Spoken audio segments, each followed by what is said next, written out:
हो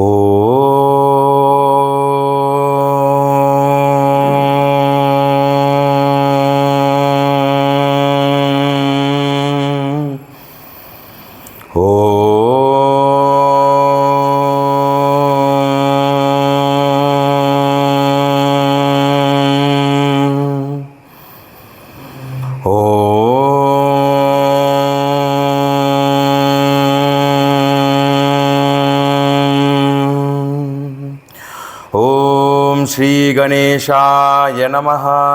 ओम श्री सरस्वती नमः। ओम श्री गुरुभ्यो नमः।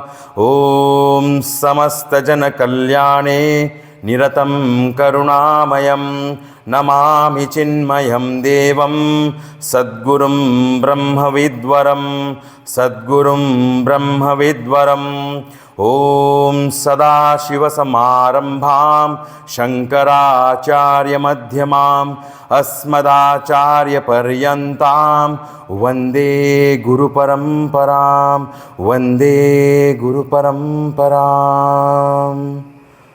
ओम पार्थाय प्रतिबोधितां भगवता नारायणेन स्वयं व्यासेन ग्रथितां पुराणमुनिना मध्ये महाभारतम् अद्वैतामृतवर्षिणीं भगवतीम् अष्टादशाध्यायिनीम् अम्ब त्वामनुसन्दधामि भगवद्गीते भवद्वेषिणीम्।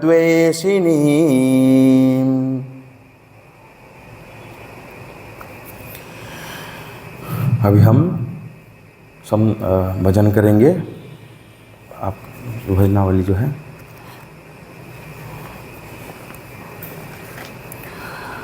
पाहि पाहि गजानना पाहि पाहि गजानना पार्वती पुत्रा गजानना पार्वती पुत्रा गजानना मूषिकवाहन गजानना मूषिकवाहन गजानना मोदकहस्ता गजानना मोदकहस्ता गजानना श्यामलवर्णा गजानना श्यामलवर्णा गजानना विलम्बितसूत्रा गजानना विलम्बितसूत्रा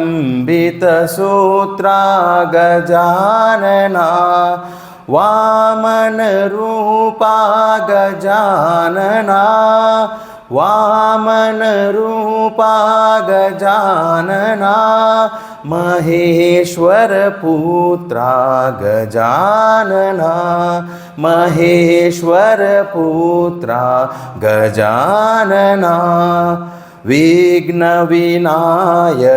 गजानना विघ्नविनायक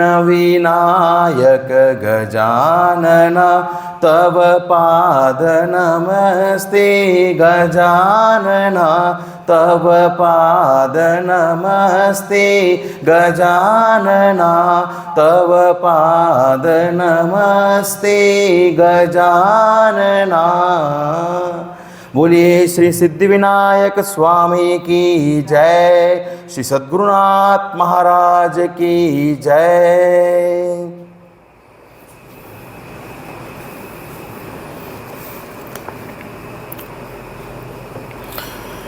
हरिओम।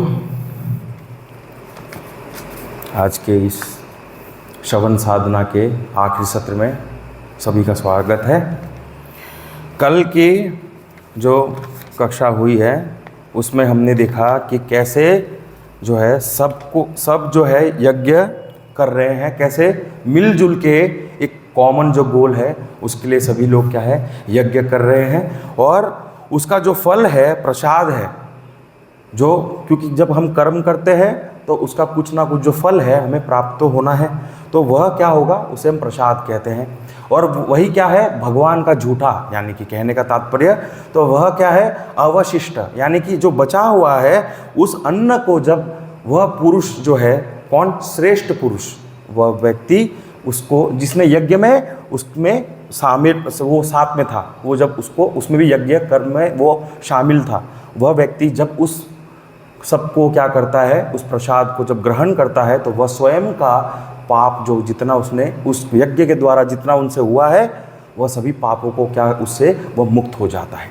क्योंकि हम जब कोई भी कर्म करते हैं तो उसमें अनेक पाप होते हैं, बिना पाप के कोई कर्म होना इट इज़ इम्पॉसिबल, ऐसा होता ही नहीं है। इसीलिए यहाँ जो है वह व्यक्ति ऐसे काम करते हुए आगे, इसी को क्या कहा, संत, यानी कि संत व्यक्ति क्या है, ज़्यादा से ज़्यादा देता है, कम से कम लेता है। प्रसाद में भी उसका जो हिस्सा है वो छोटा होता है या ना के बराबर होता है, और वह सभी को जो है क्रेडिट देता है, सभी को जिन लोगों ने उस कार्य को संपन्न करने में हेल्प किया, मदद किया, यज्ञ रूप सभी ने कार्य किया, वह ऐसा व्यक्ति। और उसके उल्टा ऑन द अदर साइड पापाहा जो शब्द यूज़ किया है वह क्या है, कुछ बहुत से एक्चुअली हम रेशियो हमने देखा था 20:80 का जो रेशियो है, 10 में से जो 8 लोग ऐसे होते हैं जो क्या करते हैं, वह जो श्रेष्ठ पुरुष और सभी लोगों ने जो कार्य किया तो वह जो है क्या करता है, वह सब मिल के वह क्या करता है, उसका आचरण कैसा है, यज्ञ कर्म वाला नहीं है, वह सेल्फिश एक्शन ओरिएंटेड, जो उसका सेल्फिश डिजायर है उसके आधार पर वो कार्य कर रहा है। तो वह जब कार्य करता है उसको क्या कहते हैं, खाना जो है स्वयं के लिए जो पकाता है वही क्या है, उसको वो ग्रहण करता है, और उसी को क्या कहा है, स्तेन कहा है, और बहुत से अनेक शब्दों के माध्यम से उसको बताया है। तो यानी स्वार्थी है, वो अपने बारे में ही विचार करता है, किसी के बारे में नहीं सोचता, इसी को कहा है। और फिर कहा कि कर्म का जो महत्व है वो उसको भी बताया, कर्म का जो महत्व है उसमें बहुत हमने देखा, विश्व चक्र जो है वो रूप में आप देखें तो हर क्षण, हर मिनट और हमेशा, हम सो भी जाए ना तो भी आप देखिए ये कर्म चालू है, रुका ही नहीं है। हम सो जाते हैं लेकिन ये सभी अंदर जो देवताएं हमारे अंदर है वो सभी मेहनत कर रहे हैं, और हमको कहीं कहा जाए कि मुझे ये काम करके दे दो, नहीं मैं बिजी हूँ, मैं सो रही हूँ, या मैं नहीं कर सकता, अभी मेरे पास टाइम नहीं है। देवताओं को देखिए, सुबह से लेके रात तक 24 घंटे आप जब भी उसको इशारा करें वो तैयार है। जब हम ऐसे देखते हैं तो हमको ऐसा लगता है हमसे सेल्फिश कोई व्यक्ति नहीं है संसार में, वो सब काम कर रहे हैं, हम सो जाते हैं वो, लेकिन वो तो भी कार्य चल रहा है, शरीर को ध्यान रख रहा है, शरीर का पाचन तंत्र चल रहा है, हाँ, हार्ट बीट चल रहा है, प्राण चल रहे हैं, सब कुछ चल रहा है, वो सभी देवता काम कर रहे हैं, उनको कभी भी छुट्टी नहीं है, हमको छुट्टी चाहिए। यहाँ पे यही समझना है कि ये विश्व चक्र जो है वो चल रहा है, और उसमें बताया कि समस्त जो प्राणी है, जितने भी प्राणी हैं, उनका जो उत्पन्न हुआ है, वो उनकी जो उत्पत्ति हुई है वो कहाँ से हुई है, उनकी उत्पत्ति जो है अन्न से हुई है, अन्न के द्वारा उत्पत्ति हुई है। और अन्न का उत्पन्न कहाँ से हुआ है, पर्जन्य यानी बारिश से, और बारिश कैसे होता है, कर्म से, यानी यज्ञ कर्म से। कर्म जो है यज्ञ कर्म रूप होना चाहिए। तो यहाँ कर्म और यज्ञ दोनों एक्चुअली साथ में हो देखा जाता है, लेकिन यहाँ पे क्या बताया है, पहले यज्ञ कहा है, उसके बाद यज्ञ कहाँ से होता है, तो कर्म से। लेकिन ये भी समझना है कि यहाँ कर्म को पहले महत्व इसलिए दिया है क्योंकि कर्म करने वाला व्यक्ति ही यज्ञ उसको बना सकता है। जो व्यक्ति कर्म ही नहीं करता उसमें यज्ञ की इंक्लूसिवनेस वो हो नहीं सकता, वो है ही नहीं। इसीलिए यहाँ पे समझने की बात क्या है कि कर्म जो फिर करता है, तो कर्म कहाँ से आया, उसकी उत्पत्ति हुआ ब्रह्मा जी से, क्योंकि वह स्वयं भी यज्ञ रूप जो है कार्य कर रहे हैं, ब्रह्मा जी भी स्वयं। और ब्रह्मा जी जो है वह कहाँ से आए, तो अक्षर तत्व जो है वहाँ से आए। तो ये साइकिल जो है हमने देखा, और ये साइकिल में है कि ये साइकिल जो है इसमें अक्षर ब्रह्म जो यानी कि इम्पेरिशेबल जो लॉर्ड है उसके बारे में बताया है। और यहाँ पे ये जो ब्रह्मा जी है, ब्रह्मा जी का अर्थ यहाँ समझना है वेद से है। ब्रह्मा जी ही वेद का ज्ञान के द्वारा ही उन्होंने उस ज्ञान को प्राप्त कर, हमने पहले देख लिया इसको, पहले क्या देखा था कि ब्रह्मा जी ने जब उनका जन्म हुआ तो उन्होंने क्या किया, तपस्या की, दान किया, यज्ञ किया, और वो जब यज्ञ किया तो उनको फिर ज्ञान प्राप्त हुआ, और उसी ज्ञान के द्वारा उन्होंने ये सृष्टि को क्या किया, रचा। तो यहाँ पे ये यज्ञ स्वरूप जब कोई व्यक्ति कार्य करता है तो वह तो ज्ञान जो है बहुत आवश्यक है।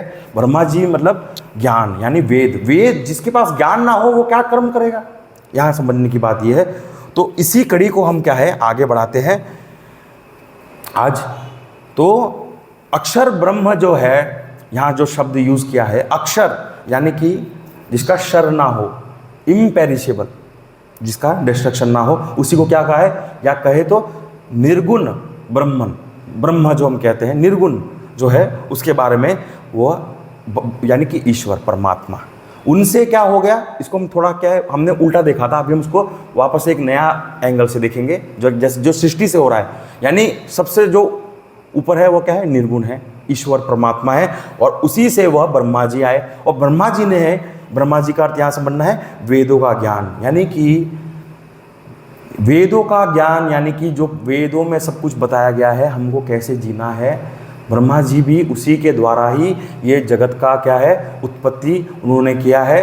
और एक कहते हैं ना कि इसके प्रति जो है ये जो ब्रह्मा जी है, अगर ये ना हो तो सृष्टि जो है शुरू ही नहीं हो सकता, है ना, अगर सिंपल भाषा में इसको देखें तो।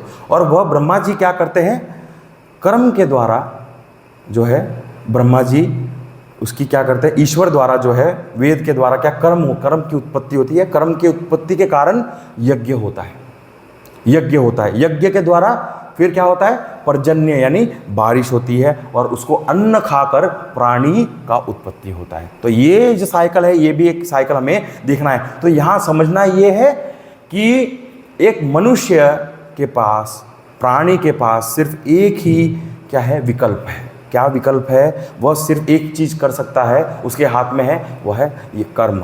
और कर्म भी कैसे है, वो कर ही रहा है, लेकिन उसको यज्ञ कर्म करने के लिए यहाँ जो है शास्त्र जो है उसकी टीचिंग जो है वो बहुत ही इंपॉर्टेंट है, एसेंशियल है, इसीलिए हमको बताया। और हमने पिछले देखा कि पशुओं में भी यज्ञ जो है वो चल रहा है नित्य रूप से, पशुओं में भी नित्य रूप से, उनके पास क्या है, चॉइस नहीं है, लेकिन हमारे पास चॉइस है। इसलिए हमें ये आवश्यक है कि इस ज्ञान जो हमारे को प्राप्त हुआ है वो ज्ञान को हम क्या करें, उस ज्ञान के आधार पे जो प्रमाण रूप जो ज्ञान है वेद के द्वारा, हमें उसको पढ़कर समझकर उसको जीना चाहिए, उसको अप्लाई करना चाहिए। उससे क्या होगा, हमारा स्वयं का उद्धार होगा। इसीलिए वो आवश्यक है। और हमारी बुद्धि में इतनी क्षमता है कि वह स्वयं को भी नाश कर सकता है और पूरे संसार को भी नाश कर सकता है, और साथ ही साथ उसमें इतना क्षमता है कि वह क्या है, ब्रह्मा जी से भी परे जा सकता है, और ब्रह्मा जी से परे जाकर उस अक्षर ब्रह्म को प्राप्त भी कर सकता है। इसमें इतना क्षमता है, इसीलिए ये पढ़ाई की आवश्यकता हमें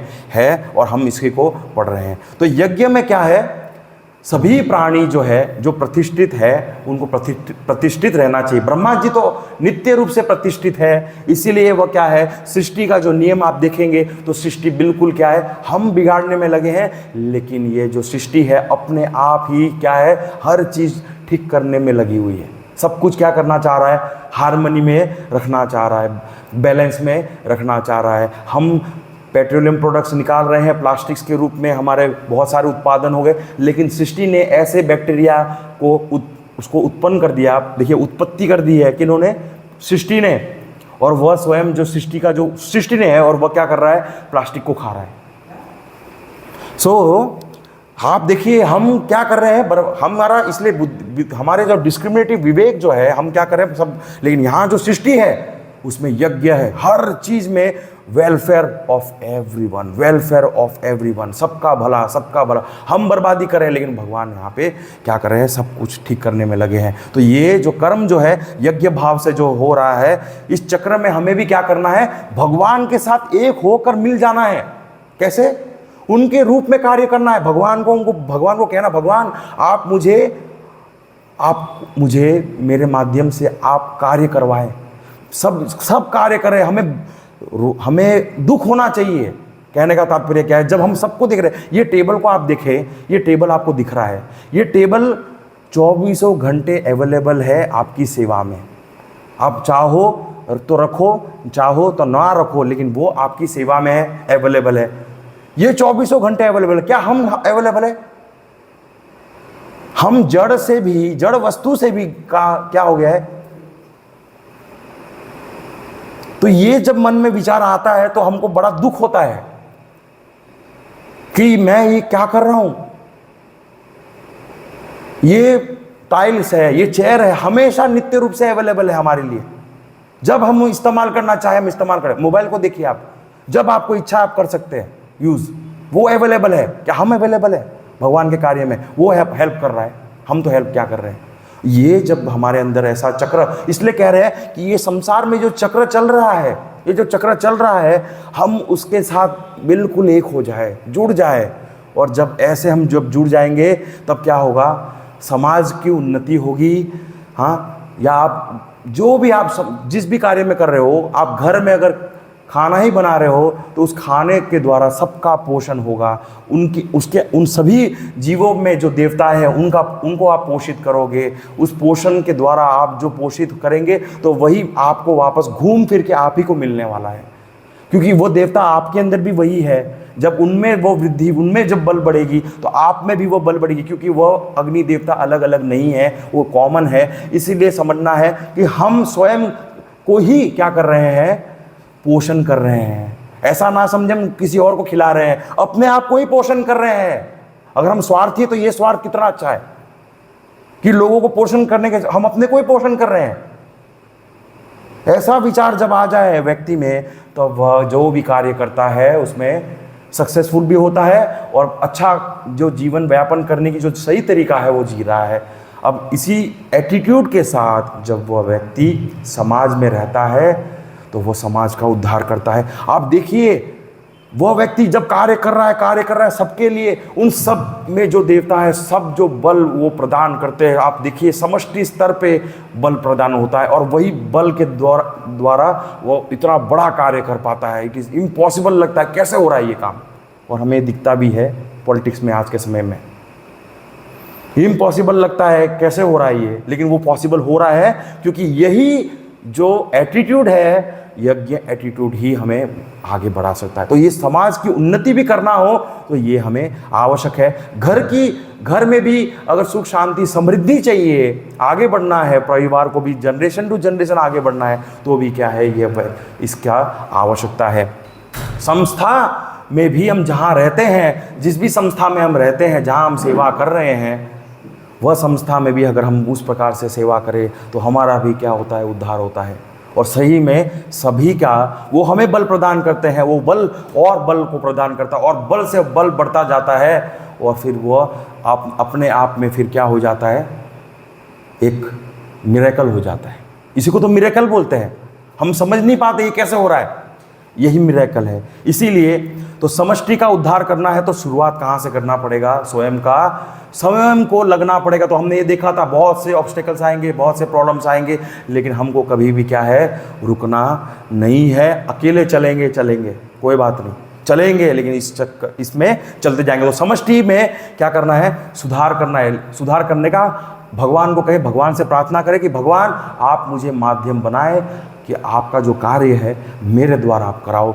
उसके लिए आपके मन में इतनी शुद्धता चाहिए, हर देवताओं के प्रति कृतज्ञता चाहिए, स्वार्थी रहित मन हो, तब वह भगवान भी आपको उस क्या बोलते हैं टूल की तरह आपको यूज़ करेंगे और आप कार्य करते चलेंगे। और यही क्या है, कहते हैं ना, सक्सेस, यही सक्सेस है। और यही सक्सेस एग्जाम्पल अगर देखें तो समाज का अगर एग्जाम्पल देखें तो जब जापान पे जब एटम बम गिरा था वर्ल्ड वॉर 2 के समय, तब वहाँ जो स्थिति हुई थी पूरी तरह से जो है नष्ट हो गया था।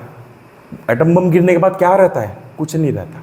तब वहाँ ऐसी स्थिति हो गई कि उन लोगों ने सब ठाना, मन में क्या संकल्प लिया, उन सभी ने निश्चय किया कि हमें क्या करना है? सबको मिलकर क्या करना है? संगठित हो जाना है, एक हो जाना है। किसके लिए?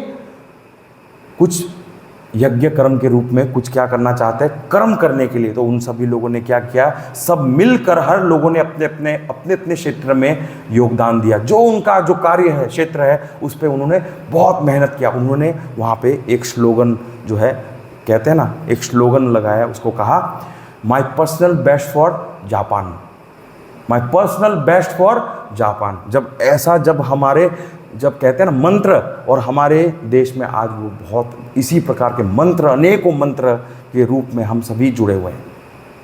और वही यज्ञ के रूप में हम सभी को जोड़ा है। और इससे होता क्या है, फिर जापान जब है, सभी लोग जब एक लक्ष्य में जुड़ जाते हैं, फिर क्या हो जाता है, देश का फिर काम जो है वो बहुत अच्छा हो जाता है, क्योंकि सभी लोग क्या है, प्रेरित हो चुके हैं, सभी में प्रेरणा है, सभी मोटिवेटेड है, सेल्फ मोटिवेटेड है, क्योंकि लक्ष्य सबका एक है। और जब सब इस प्रकार से एक रूप होकर कार्य करते हैं तो फिर कार्य का जो क्वालिटी होता है वो सबसे उत्तम क्वालिटी का होता है, हाईएस्ट क्वालिटी का होता है। और जब हाईएस्ट क्वालिटी जब हो जाए तो फिर देश का क्या हो जाता है, देश भी ऊपर उठ जाता है।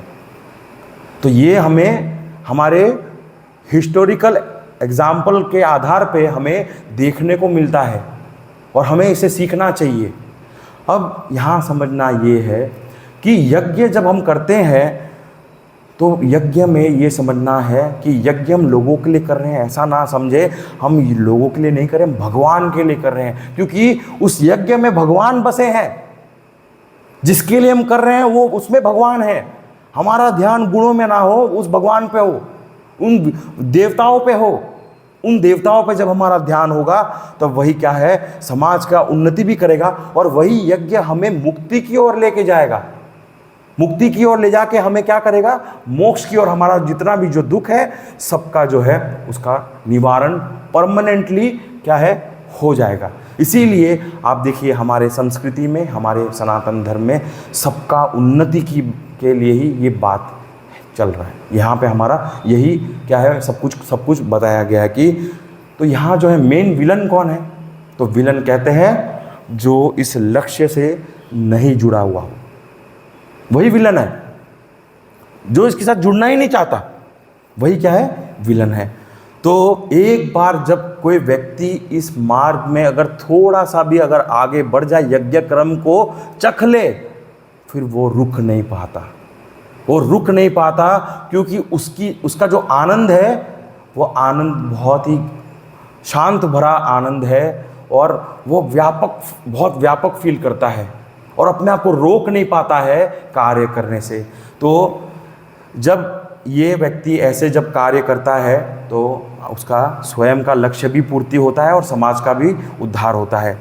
तो यहाँ समझना है कि नकारात्मक जो हमारे अंदर जो भावनाएं हैं उसे क्या है, हमें यज्ञ को करने से रोकता है। नेगेटिव थॉट्स, सेल्फिशनेस जो है, सेल्फिश थॉट्स जो हमको है रोकता है।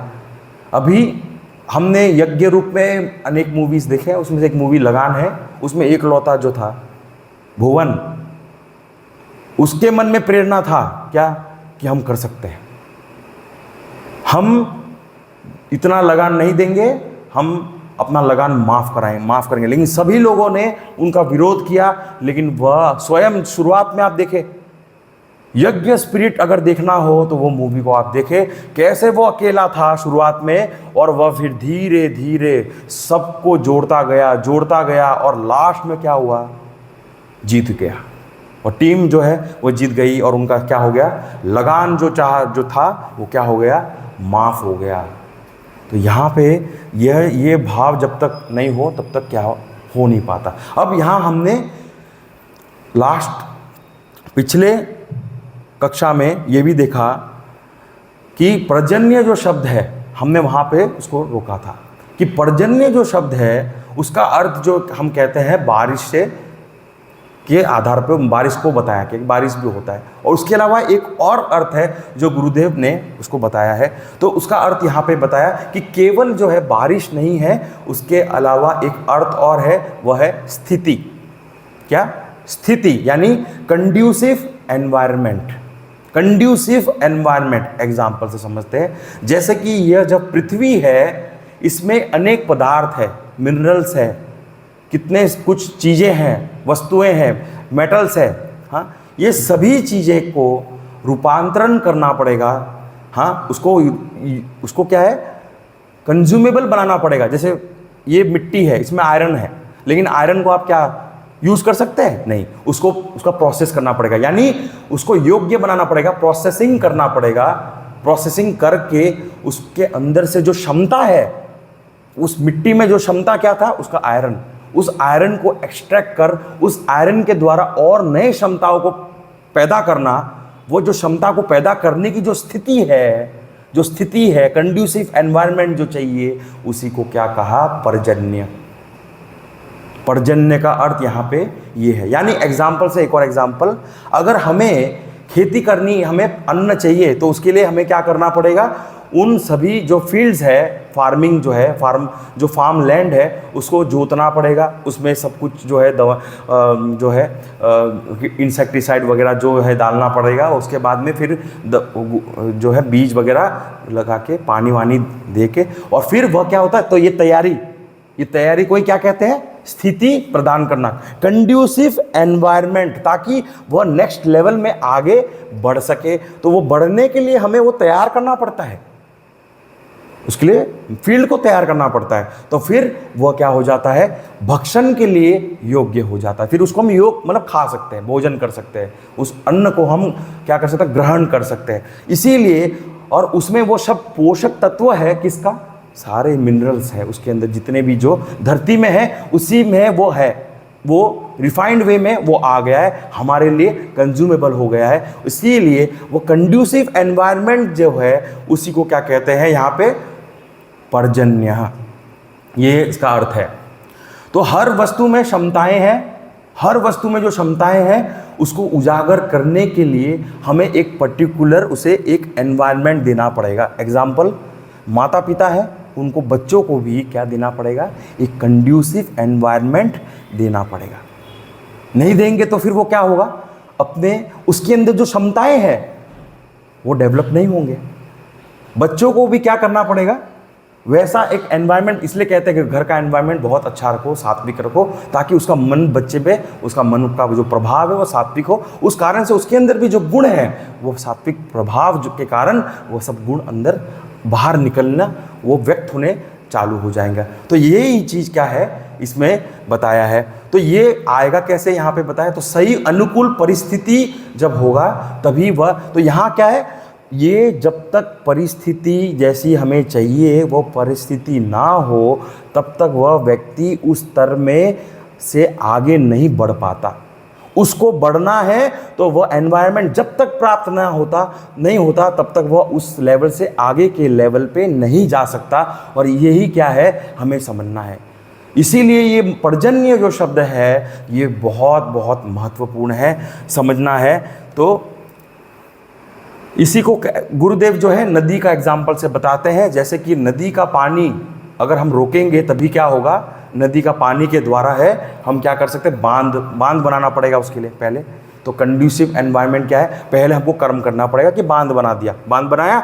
अब कंड्यूसिव एनवायरनमेंट किसके लिए? फार्मिंग के लिए। उसके आसपास जितने भी जो नदियां हैं उसको उपजाऊ, जो आसपास जो तट है उसको उपजाऊ, उसमें जो है उसको यूज़ करना है। तो उसके लिए पानी चाहिए, सिंचाई चाहिए, सब कुछ करना पड़ेगा। तो ये जो अनुकूल जो परिस्थिति है इसके लिए भी हमें क्या है? ये सब कुछ करना पड़ता है।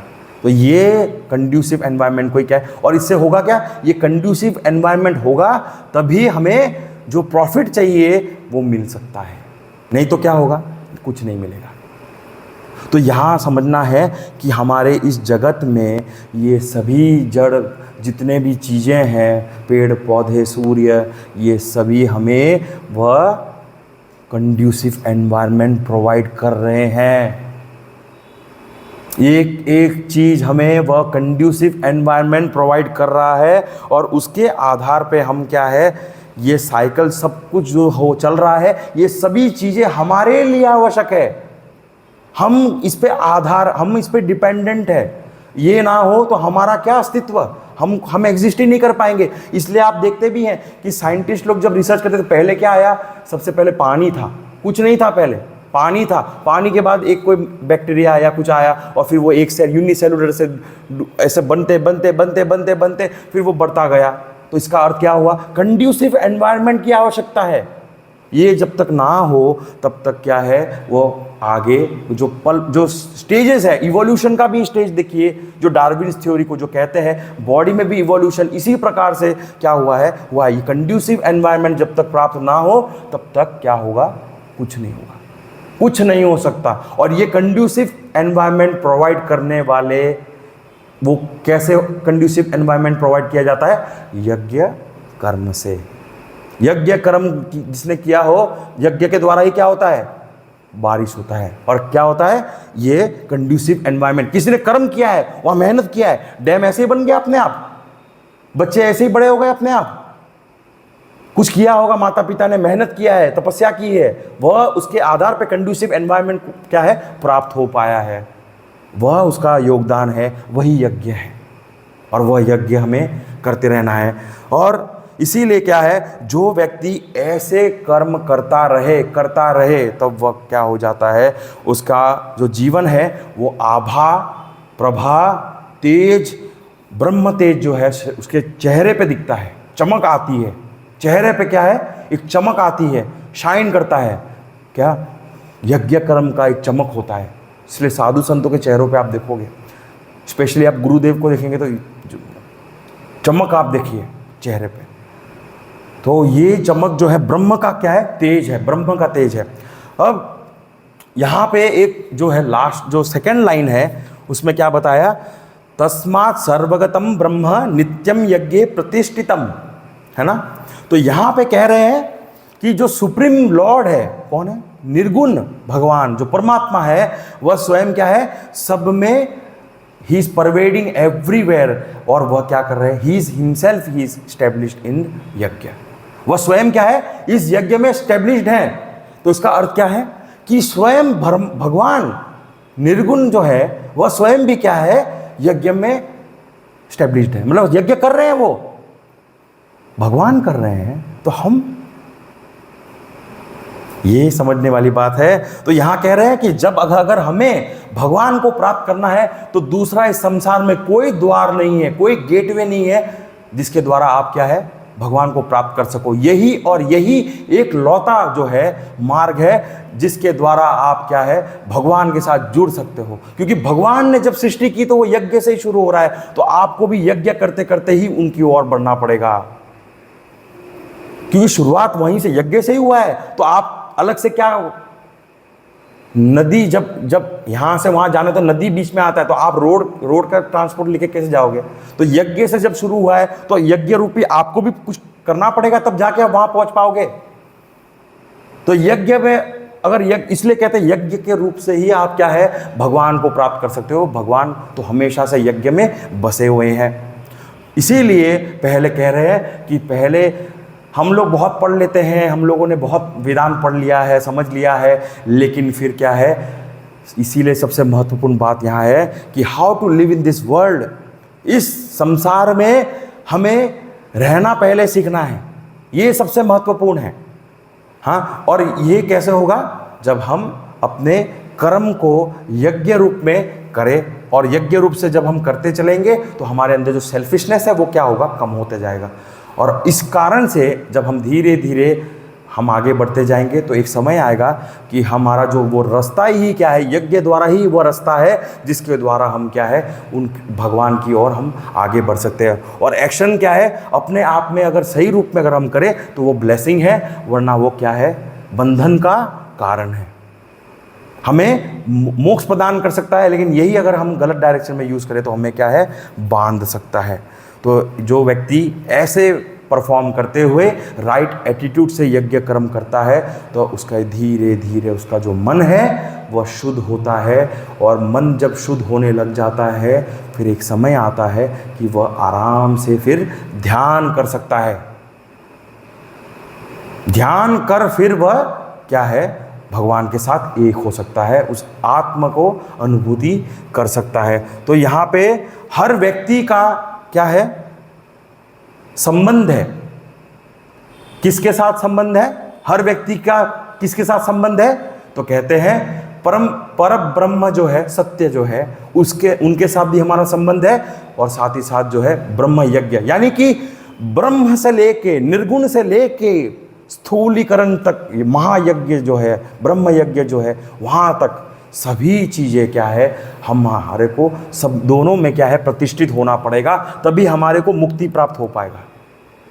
यानी कि इसका अर्थ अगर सिंपल भाषा में समझे कि ब्रह्म हमने देख लिया, इसका अर्थ क्या बताया कि ब्रह्म जो है, अक्षर ब्रह्म जो है, वह क्या कर रहा है, इस चक्र को चला रहा है। कौन से चक्र को? कर्म चक्र को चला रहा है, विश्व चक्र को चला रहा है। कैसे? प्रकृति के रूप में चला रहा है, ईश्वर चला रहे हैं। और वो कैसे चल रहा है? प्रकृति के रूप में चल रहा है। तो यहाँ कह रहे हैं जब ये सब कुछ हो रहा है तो हमारे को भी क्या करना है? इस संसार में रहते हुए ब्रह्म का अनुभूति करते हुए हमें क्या करना है? इस जगत में ब्रह्म यज्ञ भी करते रहना है।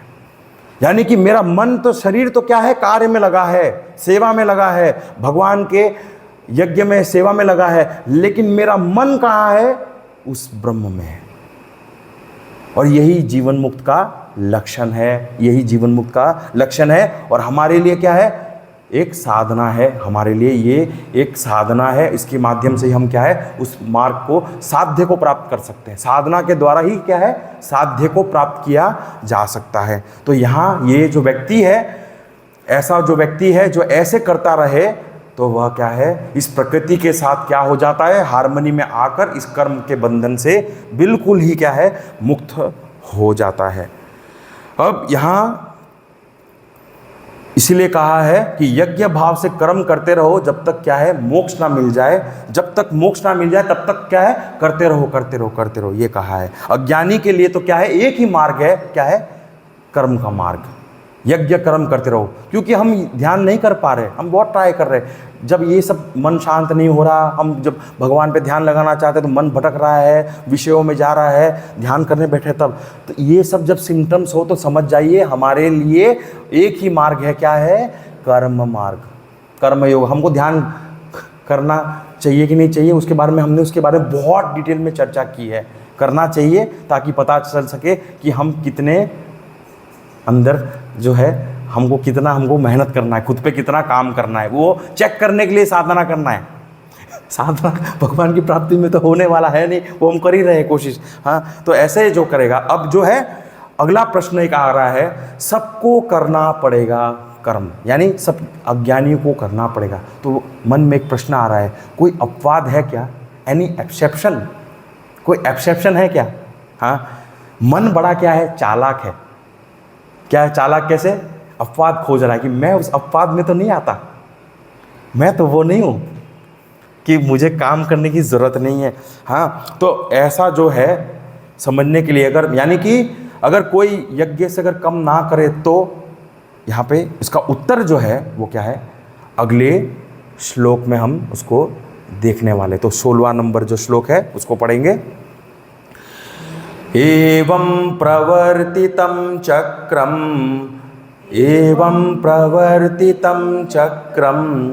नानुवर्तयति हयः अघायुरिन्द्रियारामः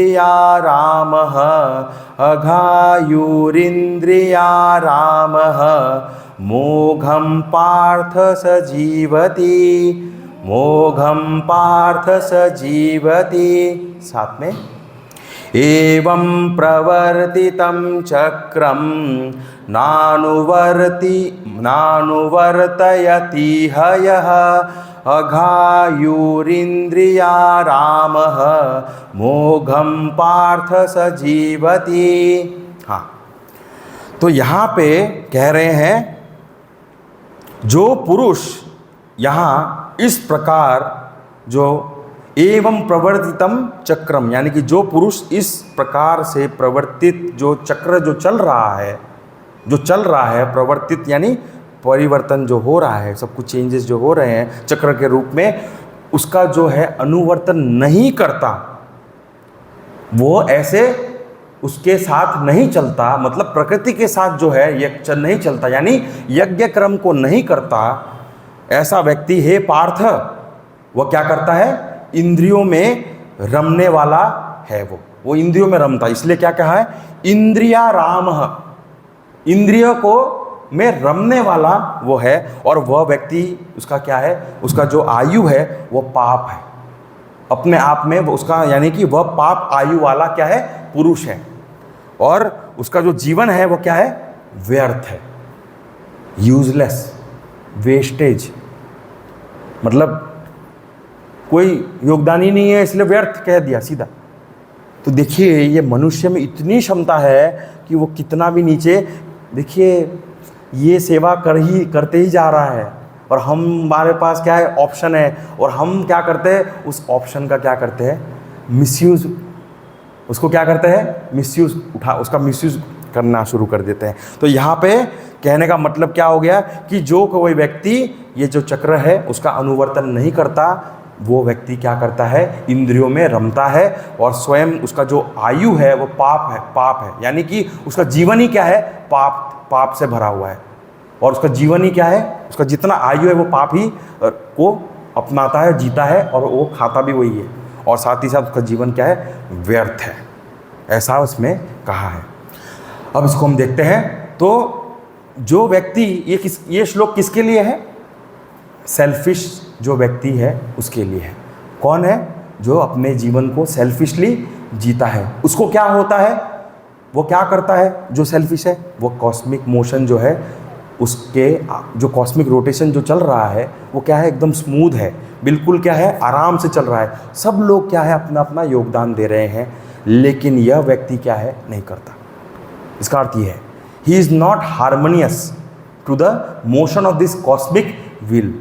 इसका एग्जाम्पल देखें तो एग्जाम्पल है, जैसे कि एक मैकेनिकल क्लॉक, चाबी वाली घड़ी आती थी पहले, चाबी वाली घड़ी, उसको ऐसे ऐसे रोज़ एक दिन के बाद वापस से घुमाना पड़ता था।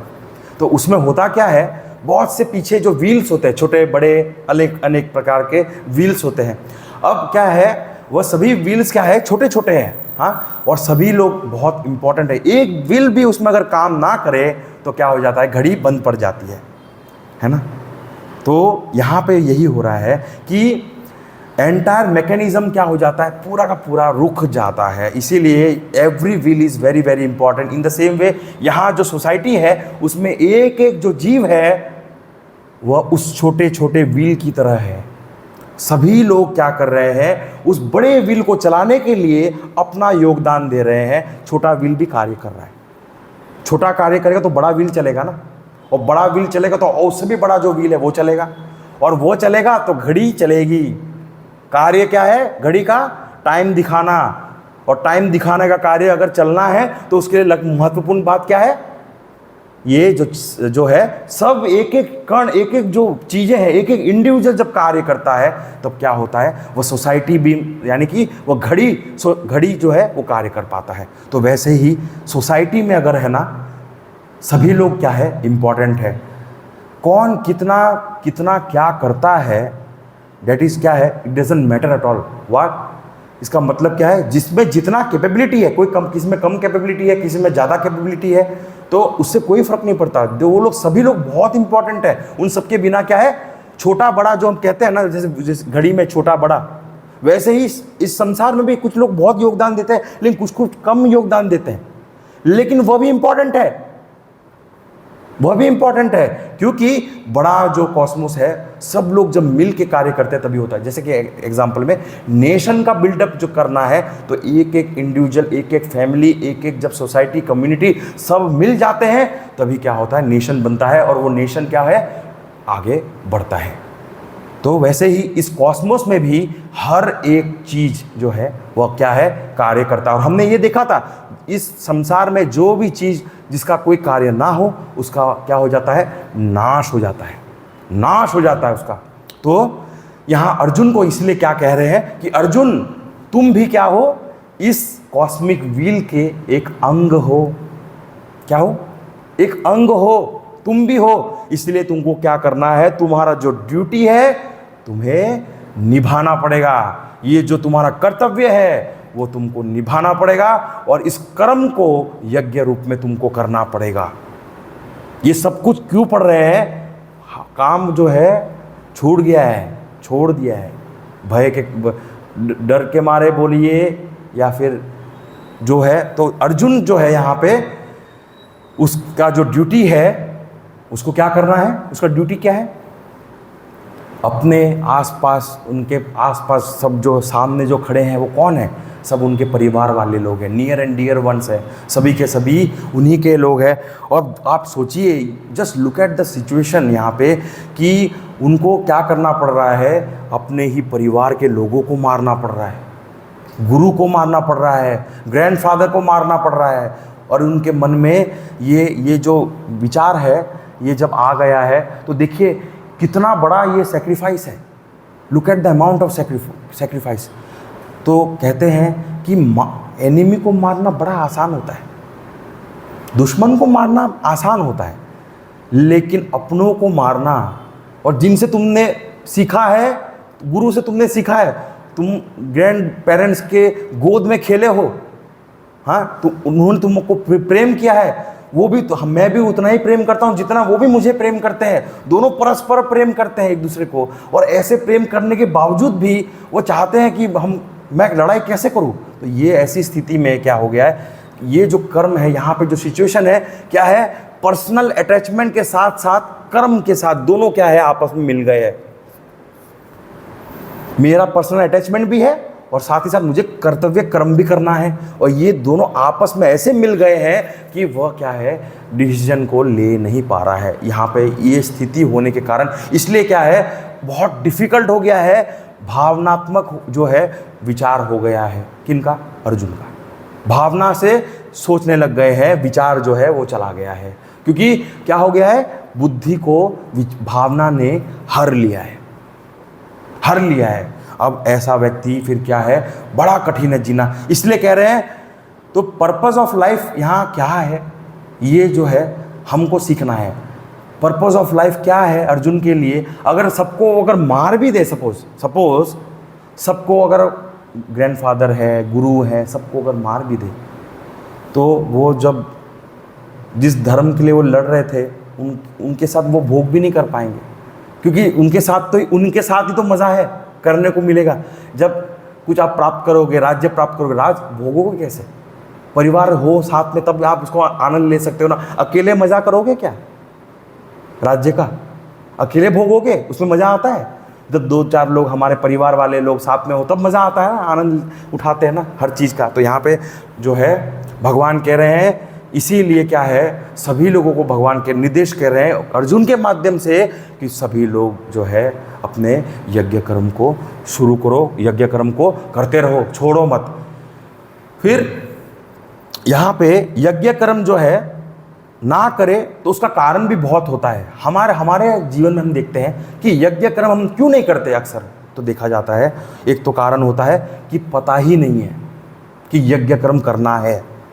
ये सबसे बड़ा प्रॉब्लम है, लोगों को पता ही नहीं है कि यज्ञ कर्म करना है, बस करना है, शरीर पालना है, बच्चे को बड़ा करना है, इसलिए कर रहे हैं, काम कर रहे हैं, लेकिन यज्ञ कर्म करने का लक्ष्य क्या है वो पता ही नहीं, और यज्ञ कर्म है ही क्या वही पता नहीं है।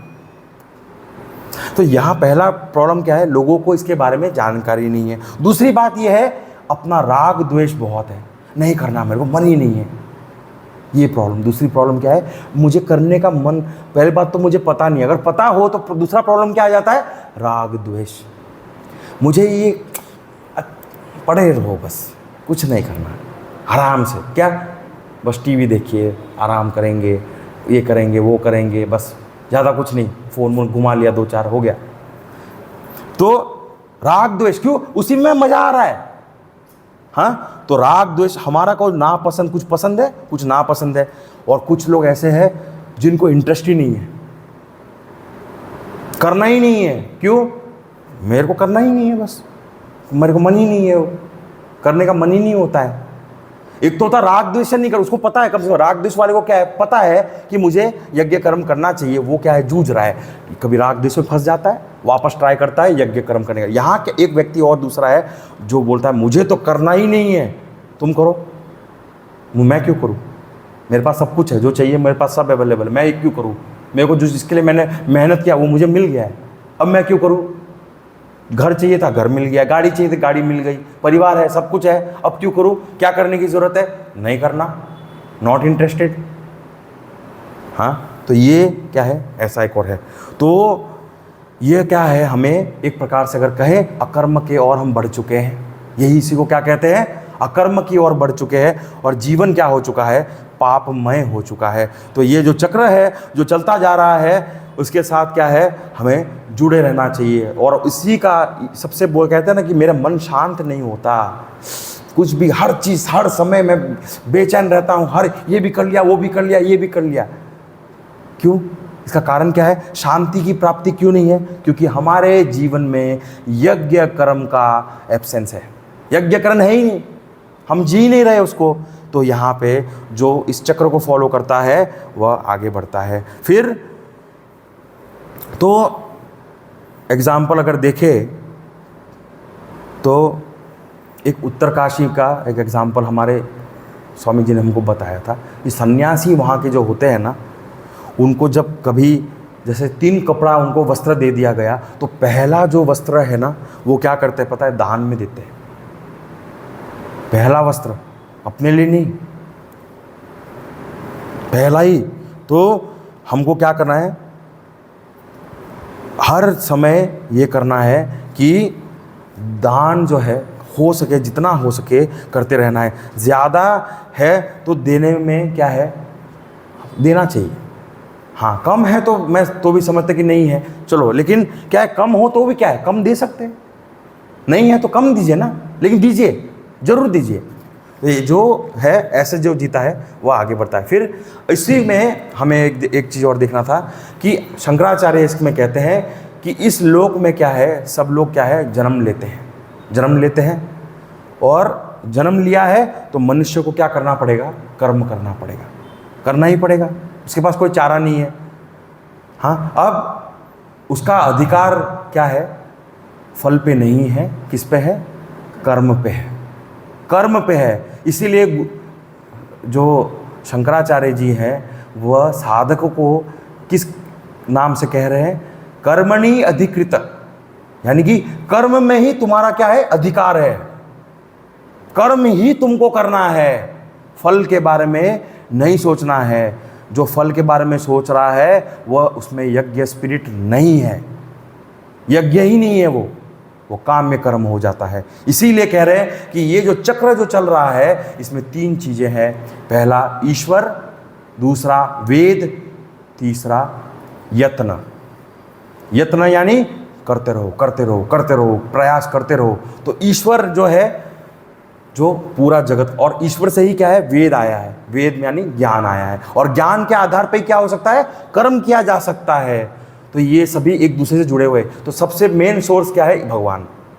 तो भगवान से जो व्यक्ति जुड़ा हुआ है उसके पास ज्ञान भी होगा और वह स्वयं क्या है? यज्ञ भी कर रहा है। ज्ञान क्या? हर जीव में, हर चीज़ों में वो उस भगवान को पहचान रहा है और कार्य करते हुए पहचान रहा है। जो व्यक्ति ईश्वर से जुड़ा रहता है, इसको एग्जाम्पल से देखिए तो ईश्वर को अगर समझे तो जैसे ये बल्ब है, जैसे ये ट्यूबलाइट है, तो ट्यूबलाइट जो है उसमें जो इलेक्ट्रिसिटी है वह क्या है? ईश्वर, वो ईश्वर है। और वेद है, अब सपोज इसको जलाना सीखना है, कोई गांव से आया हो, उसको पता नहीं कैसे यूज़ करना है, तो उसमें बताया जाएगा कि ये स्विच जो है इसका मैनुअल भी चाहिए। और वॉशिंग मशीन लाते हैं तो पहली बार जो जब यूज़ करना शुरू करते हैं तो हमको मैनुअल पढ़ना पड़ता है। तो वैसे ही वेद क्या है? मैनुअल है, हमें बताता है कैसे इसको ऑपरेट करो, इस मशीन को तुम कैसे यूज़ करोगे।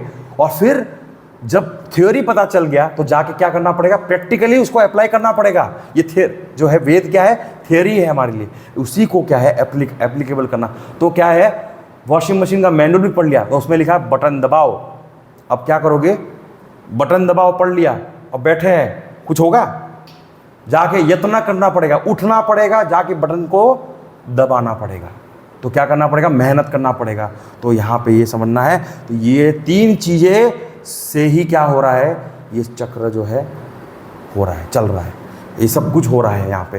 तो जो अज्ञानी है, यहाँ पे ये जो अज्ञानी है कौन है? पाप आयु पुरुष जो है उसको यहाँ पे अज्ञानी के रूप में भी बताया गया है। तो शंकराचार्य कहते हैं अनात्मज्ञ, उनको कह रहे हैं अनात्मज्ञ, यानी कि जो ही इज बेगिंग फॉर अनात्मा।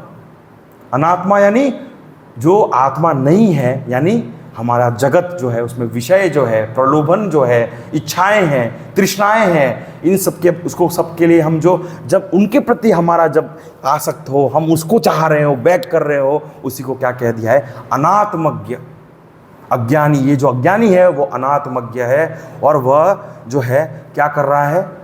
कर्म जो है नहीं कर रहा है। हाँ, वो कर्म किसके प्रति कर रहा है? अनात्मा को चाहता है। अब यहाँ यत्न का जो अर्थ है, यहाँ दो यत्न है, दो प्रकार के यत्न हैं। तो यत्न दो प्रकार के होते हैं। यज्ञ यानी यज्ञ कर्म जो है, इसमें बहुत अनेक प्रकार के हैं। तो उसमें एक तो वेद अध्ययन क्या है? करते रहना है। वेदों का अध्ययन क्या है? वो भी यज्ञ है और वो करते रहना है। और यज्ञ जो है वो तो हम करते ही हैं, कर्म के रूप में हम जो यज्ञ करते हैं वो भी करते ही। तो यत्न इन दोनों में करते रहना है। यानी क्या? पढ़ाई भी करते रहना है और कर्म भी करते रहना है। पढ़ाई भी करते रहना है और कर्म भी करते रहना है। दोनों चलना चाहिए साथ में। सिर्फ कर्म कर रहे हैं, पढ़ाई नहीं कर रहे, कुछ नहीं होगा। सिर्फ पढ़ाई कर रहे हैं, काम कुछ नहीं कर रहे, कुछ नहीं होगा। बहुत महत्वपूर्ण बात है यहाँ पे, दोनों साथ में चलने चाहिए। पैडल दिखा है साइकिल में? एक पैडल लगा, एक पैडल से आप चलाइए साइकिल, होगा? साइकिल चलता है? दोनों जब साथ में चलते हो ना, तब साइकिल जो है आगे बढ़ता है। देखो यहाँ क्या है? वेद अध्ययन फिर यज्ञ कर्म, वेद अध्ययन यज्ञ कर्म, वेद अध्ययन। ये साइकिल क्या हो गया? चल गया। मतलब कहाँ? किसकी ओर? ईश्वर की ओर। तो ऐसे जीवन जीना है, वेद अध्ययन करना है। वेद अध्ययन ना, ये हम लोग क्या कर रहे हैं अभी? वेद अध्ययन कर रहे हैं। यज्ञ कर्म तो हम कर ही रहे हैं, हमारा परिवार है वहाँ कर रहे हैं, यहाँ भी हम कर रहे हैं। हमारे पास फील्ड यहाँ वहाँ है, यहाँ भी है, सब जगह है। हाँ, लेकिन ये वेद अध्ययन यही है। वेद अध्ययन करते रहना है। जो व्यक्ति ऐसे करता जाएगा वह क्या है? इस आत्मा के प्रति वो क्या हो जाएगा? अनात्मामज्ञ है ना, आत्मामज्ञ हो जाएगा, आत्मज्ञ हो जाएगा। क्या हो जाएगा? आत्मज्ञ। आत्मा को चाह रहा है, आत्मा को चाहेगा फिर, जो ऐसे जीवन जीगा। दोनों साथ में चलने चाहिए। इसीलिए अज्ञानी के लिए क्या है? कर्म कंपलसरी है, कंपलसरी, अवश्य उसको करना चाहिए। और स्टेज 1 क्या है और स्टेज 2 है, ये बहुत इंपॉर्टेंट है। तो आप पहले कर्म करना है, किसके लिए? हमारा मन में शुद्धता बढ़े और एक समय आए कि हम आत्म विचार कर सके, इस स्क्रिप्चर को समझने में हमारे अंदर योग्यता जो है वो आ जाए। ये भी एक स्तर है। पहले हम कर्म कर रहे थे लेकिन हमको स्क्रिप्चर समझ में नहीं आ रहा था। क्यों नहीं समझ में आ रहा था? क्यों? क्योंकि हमने कर्म को किया नहीं निस्वार्थ भाव से। और जब हम निस्वार्थ भाव से बहुत सालों तक कर्म करते रहते हैं तो एक समय आता है कि तत्व ज्ञान के प्रति हमारे मन में एक इच्छा जागृत हो जाती है कि मुझे भी जानना है, मुझे भी थोड़ा बताओ क्या है ये। और वह क्या है? योग्यता हमारे अंदर आ जाती है। और फिर वापस से आत्मज्ञान जो हमने सीखा, समझा, थियोरी के बाद फिर क्या करना पड़ेगा? हमने देखा मैनुअल के बाद क्या है? प्रैक्टिकल, बटन दबाना पड़ेगा। यानी वापस से यज्ञ कर्म करना पड़ेगा। यज्ञ कर्म करके ज्ञान के विचार, आत्मविचार हो पाया, विचार करना शुरू किया, पढ़ाई शुरू हुआ। और वही वापस से उसको वापस अगर निष्ठा प्राप्त करना है उस ज्ञान में, तो वापस से यज्ञ कर्म जो है करना पड़ेगा। 2 स्टेजेस में, वेरी वेरी इंपॉर्टेंट। हम लोग सोच रहे हमने तो कर लिया है यज्ञ, हमारा कुछ हो ही नहीं रहा, हम पढ़ रहे हैं, कुछ नहीं हो रहा। कुछ क्यों नहीं हो रहा? क्योंकि वापस से यज्ञ कर्म करना पड़ेगा। वापस से यज्ञ कर्म करते करते ज्ञान में निष्ठा प्राप्त हो जाएगी, आत्मा में निष्ठा प्राप्त हो जाएगी। और फिर क्या है? किसी भी रूप में आप फिर एक बार निष्ठा प्राप्त हो जाए, फिर क्या हो जाता है? खत्म। फिर कभी भी क्या होगा? पतन नहीं हो सकता, कभी नहीं हो सकता। फिर आप जो है परमानेंटली सॉल्व हो गया है प्रॉब्लम। सब कुछ जो कर रहे थे इसी के लिए तो कर रहे थे, और वह क्या है? सॉल्व हो गया। इसलिए कह रहे हैं अगर कर्म ना करे तो कह रहे हैं तो आत्मज्ञान जो है, निष्ठा के लिए क्या करना पड़ता है? आत्मज्ञानी जो होता है ना, उसके मन में किसी भी प्रकार का, एक बार जब निष्ठा हो जाए तो उसके मन में किसी भी प्रकार का कोई इच्छा नहीं है किसी के प्रति। ना पुत्र चाहिए, खाली एक ही शरीर का निर्वाहनम वह क्या है? करना चाहता है बस, और कुछ भी वह नहीं चाहता। और फिर यहाँ पे कहा है कि जो व्यक्ति ऐसे आत्मज्ञान को निष्ठा प्राप्त करता है, उसका क्या हो जाता है? सब जो मिथ्या ज्ञान है वह सब क्या हो जाता है? उससे निवृत्त हो जाता है, खत्म हो जाता है, नाश हो जाता है उसका। और फिर वह व्यक्ति सिर्फ और सिर्फ जो है आत्मज्ञान निष्ठा के अतिरिक्त उसका कोई कर्तव्य नहीं रहता। मतलब जो व्यक्ति इन सब को त्याग कर वह सिर्फ एक ही कार्य में लगा, मिथ्या ज्ञान का निवृत्ति होने के कारण वह सिर्फ और सिर्फ आत्मा में निष्ठा प्राप्त करने के लिए ही उसका एक लौता ही यही कर्तव्य रह जाता है, और वह उसी के लिए क्या है, पूरे क्षण हमेशा उसी में लगा रहता है। तो ये जो है ऐसे करते हुए वह आगे बढ़ता है। हाँ, अब यहाँ पे एक चीज़ और समझना है कि जगत में दो चीज़ें देखने को हमें मिलते हैं, क्या? इनर्ट और सेंशिएंट, यानी कि खनिज और वनस्पति या पशु या जीव जंतु, जो भी है जगत में ये सब है, और ये सभी मिल के आपस में ये दोनों मिलते हैं तभी वो कार्य होता है। अकेले से भी नहीं होगा। नहीं, प्राणी करते हैं ये जगत में ये सारे जो इनर्ट चीज़ें ये कुछ नहीं करते, नहीं, उनके वो भी हमने देख लिया, पर्जन्य परिस्थिति प्रोवाइड करते हैं, क्या कंड्यूसिव एनवायरनमेंट प्रोवाइड करने वाले हैं ये सब। हम उनके बिना कैसे? तो यज्ञ में सब लोग अपने साथ जुड़े हुए हैं। तो यहाँ कह रहे हैं कि कहते हैं ना कि हर क्षण हर प्रदेश का, हर देश का एक क्या होता है, एक युग होता है। कहते हैं ना स्वर्ण युग होता है, dark stone age, dark age, ये जो साइकिल्स होते हैं ना, हर चाहे वो फैमिली हो, चाहे वो इंसान हो, उसका कैरियर ही क्यों ना हो, कैरियर भी ऐसे होता है, अप डाउन, हेल्थ भी अप डाउन, हर चीज़ में ये क्या है, एक फ्लक्चुएशन है, एक साइकिल है। तो वैसे ही ये युग जो है क्या है, कभी स्वर्ण युग आ जाता है, यानी कि कभी गोल्डन फेज, कभी डार्क फेज, कभी ब्रॉन्ज, कभी सिल्वर, कभी स्टोन। तो ये सारे जो एजेस जो है उसको हम कलयुग, सतयुग, द्वापर, ये कलयुग उसके नाम से हम कहते हैं। तो ये जो अलग प्रकार के जो स्वर्ण युग है उसका रहस्य क्या है, स्वर्ण युग में क्या है होता है, उसके बारे में भी हम जानेंगे। तो अधिक से अधिक लोग जो होते हैं ना वो क्या करते हैं, वो सभी जो लोग हैं प्रेरित होते हैं, उनकी जो पीढ़ी है वह भी क्या है, प्रेरित होते हैं। किन में? परंपरा के रूप में जो ज्ञान है वो उनके पास भी वही है, और वह उनके साथ साथ उनके बच्चों में भी वह है, और इस कारण से वह सभी लोग मिलके इस प्रकृति के फ्लो में चल रहे हैं। प्रकृति के फ्लो में जो चलता है तब क्या होता है, समृद्धि आती है। समृद्धि यानी कि जब फैमिली समृद्ध हो तो सोसाइटी समृद्ध होता है और देश भी समृद्ध होता है, और हर व्यक्ति उस घर में ये यज्ञ स्पिरिट से कार्य कर रहा है। घर में एक एक व्यक्ति जब होता है तब वह ऐसे कार्य करता है, तब वह क्या दिखता है। तो यहाँ सभी मनुष्य जब दृढ़ता रूप, हर परिवार जब एक एक जन मिला के, कितने लोग, अनेक परिवार सब जब एक साथ इस प्रकार से जब पालन करते हैं तब वह क्या होता है, स्वर्ण युग का निर्माण होता है। यज्ञ होने से ही होता है, लेकिन अगर ये ना हो, सदैव पालन ना करे तो वह पतन हो जाता है। तो सदैव पालन करने वाले पीढ़ी, मतलब एक पीढ़ी कर रही है, अगली पीढ़ी नहीं, उनको बहुत आराम दे दिया, आराम करो तुम, हम लोग कर रहे हैं, तुम चिंता मत करो, हम तुम्हारे पीछे बैठे हैं, बस गए, यज्ञ स्पिरिट चला गया। कैसे? उन लोगों ने, हम लोगों ने बहुत तकलीफ की है, तुम क्यों तकलीफ देखोगे, हम तुम्हारे साथ हैं, हम तुम्हारे पीछे हैं, तुम कुछ मत करो, हम तुमको सब देंगे। बस हो गया, यज्ञ स्पिरिट खत्म, परंपरा समाप्ति, वहाँ से वहाँ तक नहीं गया। और यही कारण है देश का, फैमिली का पतन हो गया तो देश का नहीं होगा। हाँ, तो यहाँ पे यही है। तो इसीलिए कह रहे हैं कि विकास जो है, कहते हैं ना विकास, तो विकास अगर हमें चाहिए तो विकास के लिए ये यज्ञ स्पिरिट बहुत आवश्यक है। तो किसी भी काल में अगर हम देखें तो ये जो नियम है वह हमेशा यूनिवर्सल नियम है। जहाँ जो यज्ञ कर्म के रूप से जीता है वहाँ क्या है, कभी भी कोई प्रॉब्लम नहीं होता, कभी पतन नहीं होता, कभी भी कोई गड़बड़ नहीं होता। तो ऐसे युग में क्या है, जो व्यक्ति इसका ऑपोजिट करता है तो ऐसे युग में क्या होता है, निराशा, अशांति, युद्ध, महामारी, बाढ़, अकाल, ये सब क्या है आते हैं।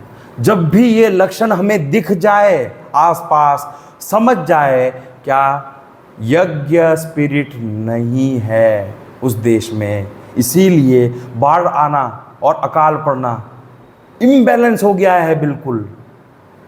अकर्म और अकर्म, यानी अकाल क्या हो गया, अकर्म का लक्षण है। बाढ़ आ जाना क्या हो गया, बहुत ज़्यादा राजसिक हो जाना, यानी कि there is imbalance in the nature. इन और हम क्या नेचर से अलग है?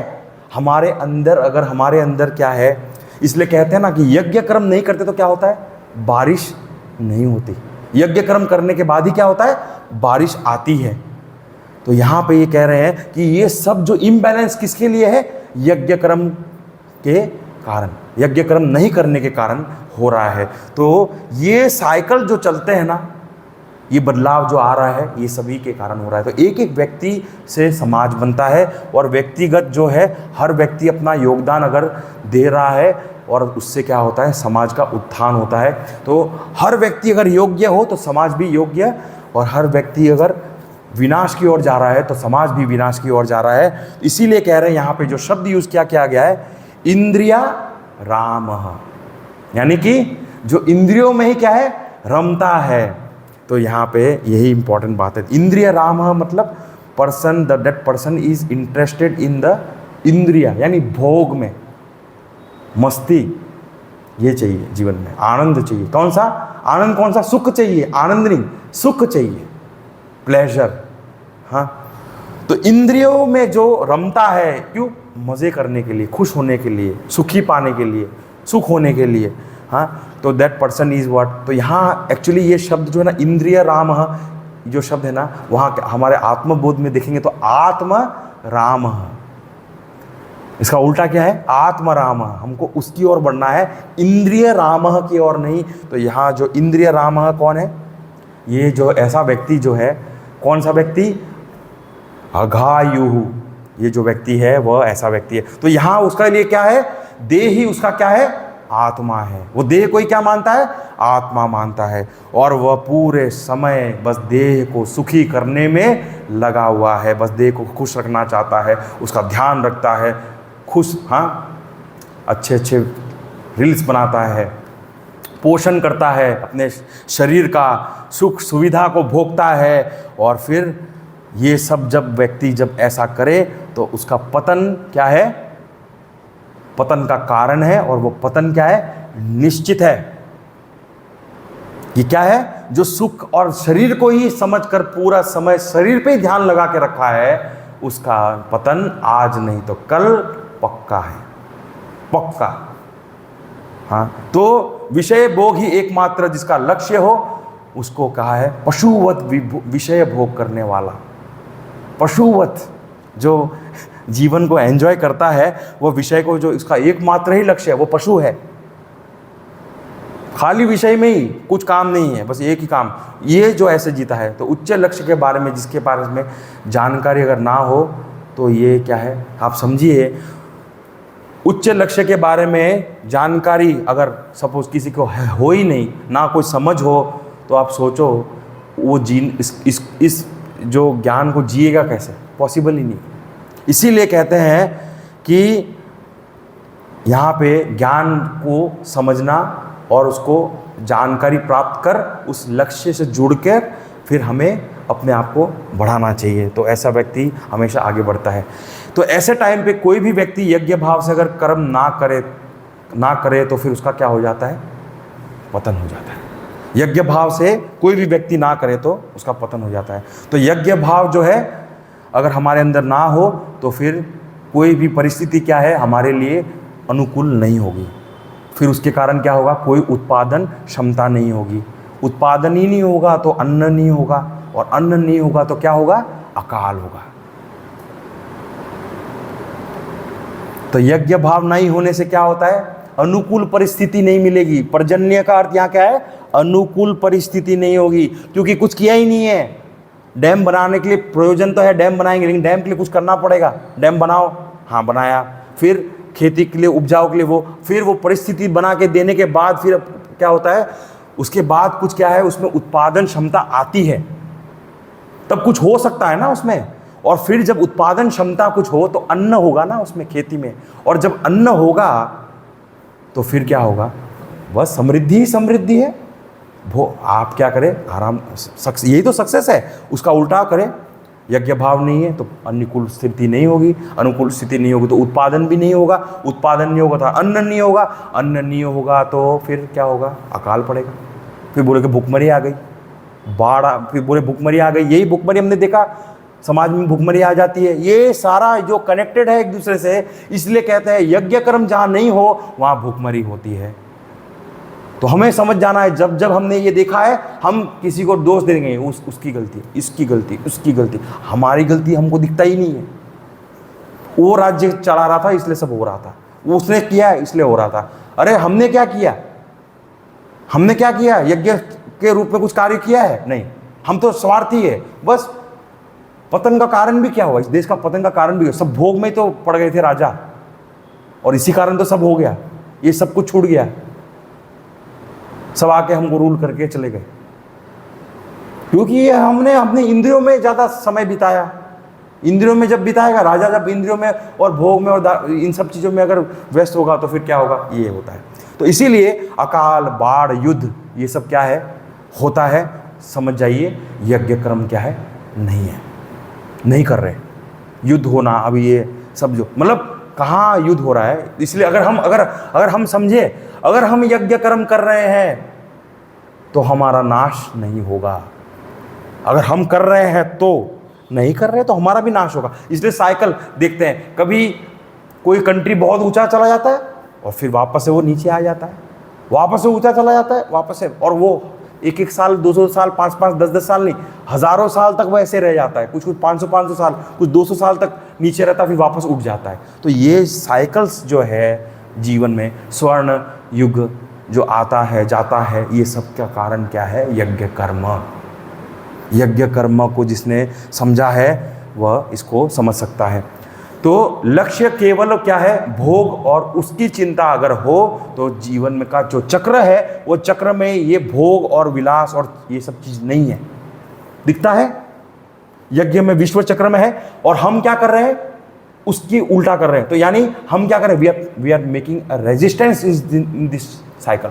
हम रेजिस्टेंस, हम उसको रोक रहे हैं। ये साइकिल जो चल रहा है उसको हम रोक रहे हैं, और वह प्रकृति में इतना बल है कि आपको क्या करेंगे? साफ करके। यही है, इसलिए क्या होता है? अकाल, बाढ़, clean up, because you are not following the rules of this nature. That's what I will do, complete wipe out through what? युद्ध, थ्रू बाढ़, थ्रू अकाल, उसमें भी सब में हमारा नाश ही होता है। ये सब चीज हमने जो देखा है, इसमें व्यक्ति का क्या होता है? नाश ही होता है। इसीलिए जब हम ये घर्षण, जो इम्बैलेंस जो दिखता है जब होता है, तब ये सब कुछ हमें देखना पड़ता है। इसीलिए कह रहे हैं यज्ञ कर्म में लग जाओ। हमारी पीढ़ियों का अगर आप हमारे पुत्र से ज़्यादा प्रेम करते हो तो आप यज्ञ में लगो। आप उनकी आने वाली पीढ़ी को क्या कर रहे हो? अच्छा कर रहे हो, सुनिश्चित कर रहे हो कि वो अच्छा जीवन जिए। आपको उसके लिए शुरुआत करना पड़ेगा। यहाँ पे कह रहे हैं। फिर अघायु जो शब्द है, अघ का अर्थ यहाँ पे है पाप। अघ का अर्थ क्या है?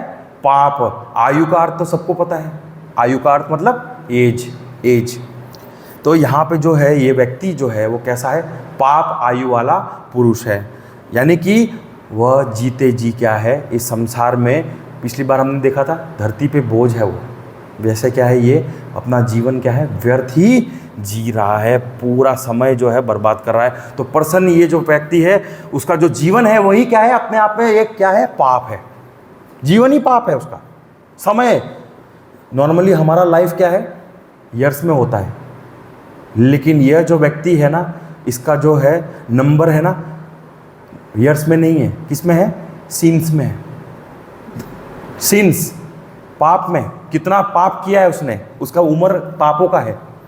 तो पाप आयु कह दिया यहाँ पे, यानी कि वह पाप क्यों कह दिया? पाप आयु वाला पुरुष क्यों कह दिया? क्योंकि वह बस प्लेजर में ही जी रहा है, और वो बिल्कुल क्या है? अपने मन का और इंद्रियों का गुलाम हो चुका है, स्लेव हो चुका है। और वह ऐसा व्यक्ति, उसका जीवन क्या है? पूरा वेस्ट है, बर्बाद है, कोई काम का नहीं है। हाँ, इसीलिए कहते हैं कि भगवान ने हमको इतना अच्छा मौका दिया, इतना अच्छा अपॉर्चुनिटी दिया, एक अच्छा ह्यूमन बर्थ मिला हम सभी को, और ये ह्यूमन बर्थ को हमने क्या कर दिया? मिसयूज़ कर इसको अपने स्वयं का भी बर्बादी कर दिया, अपने स्वयं का भी पतन कर दिया, और इस जगत का भी नाश कर दिया। हाँ, तो ये जो भगवान है वो कहते हैं, इसलिए क्या कह रहे हैं? मन में भगवान के मन में भी क्या है, इसीलिए ये भयंकर शब्द यूज कर रहे हैं। 4 प्रकार के शब्द उन्होंने अभी तक यूज कर लिया है। पहले क्या कहा, स्तेन, तेन, स्तेन यानी थीफ, फिर कहा पापाहा, सीनर, फिर कहा अघायुहु, पूरा जीवन क्या है, बस अपना जीवन ही पूरा पापमय है। और फिर चौथा कहा इंद्रिया रामः, एडिक्टेड टू सेंसुअल प्लेजर्स, बस सेंसुअल जो प्लेजर्स है उसको क्या करो, भोगते रहो, भोगते रहो बस। तो यहाँ पे जो है हम ऐसा व्यक्ति जो है, जो ऐसे जीता है, उसका फिर क्या होगा, कुछ नहीं होगा। अब जो है अगला जो श्लोक है वो हम देखते हैं, 17 श्लोक जो है उसको देखते हैं।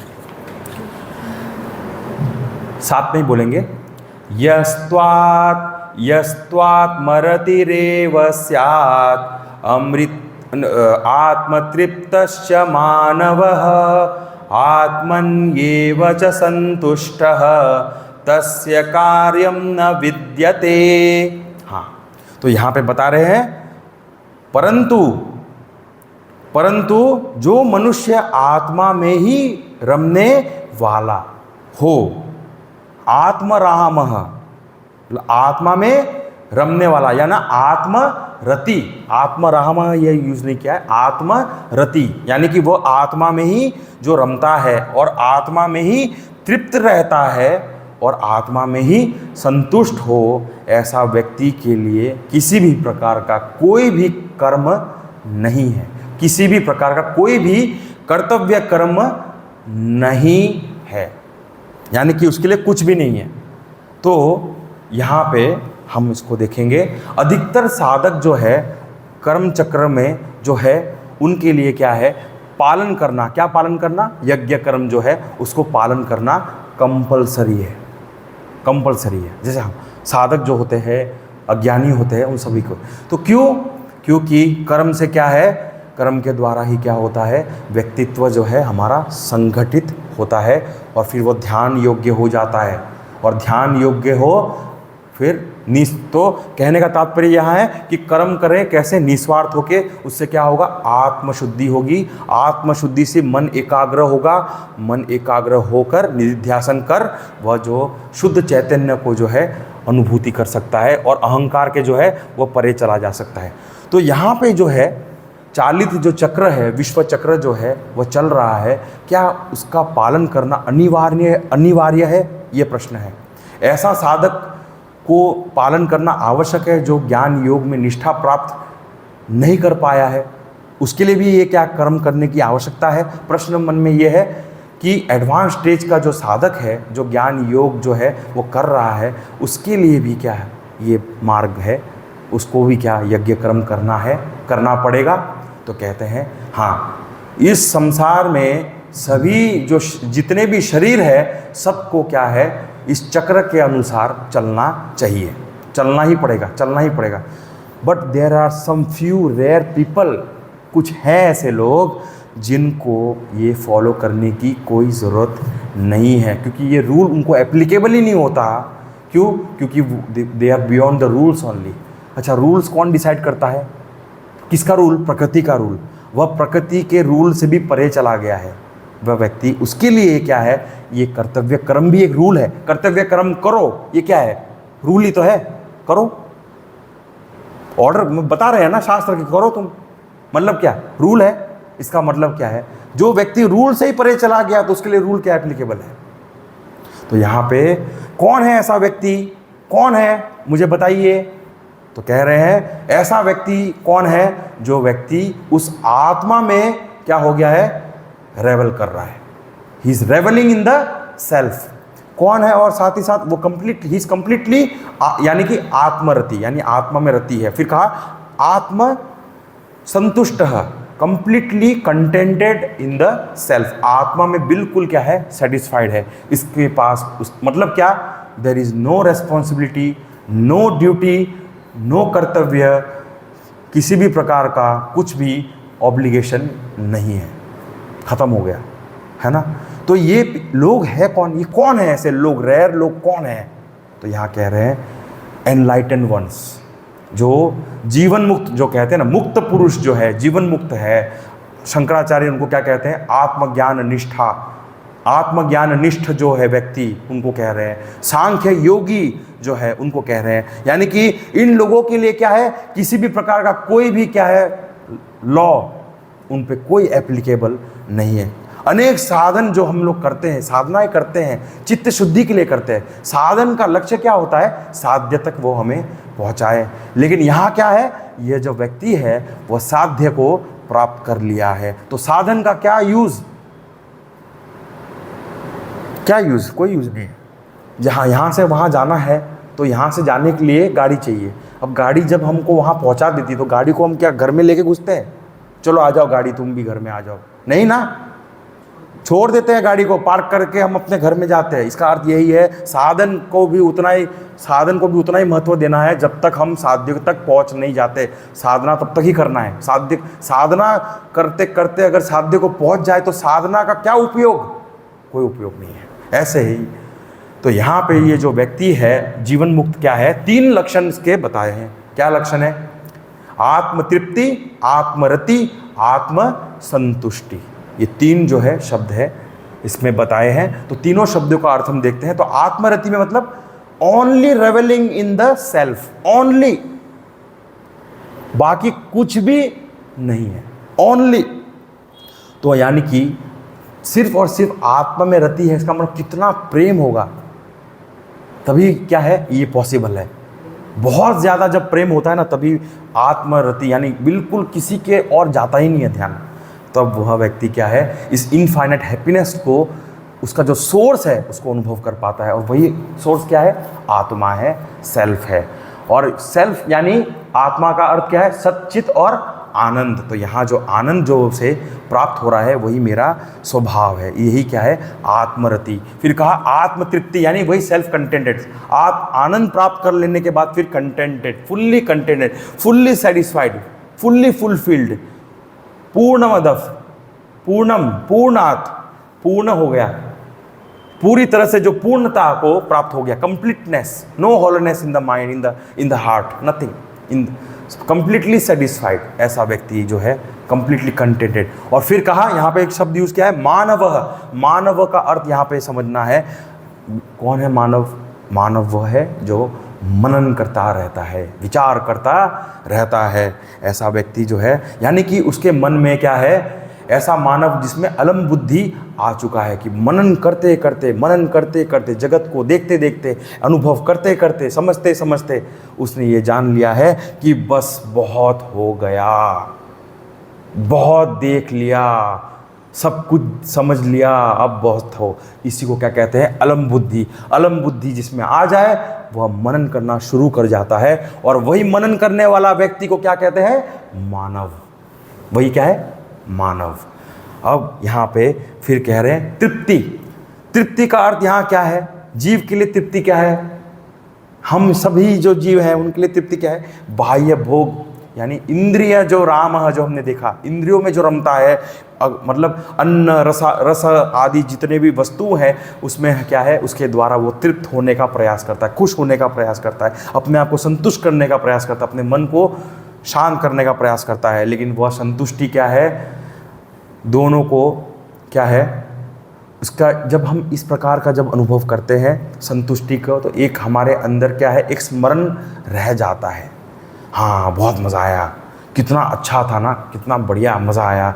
वो दिमाग में क्या है, वस्तु नहीं है, वस्तु हमने उसको एंजॉय कर लिया, लेकिन एंजॉय करने के बाद में भी वो जो स्मरण है वो चलता रहता है, चलता रहता है। और वो स्मरण क्या है, दिमाग में चलता रहता है, और वही स्मरण के द्वारा हम क्या है, अपने आप को संतुष्ट फील करते हैं। स्मरण गया, संतुष्टि खत्म।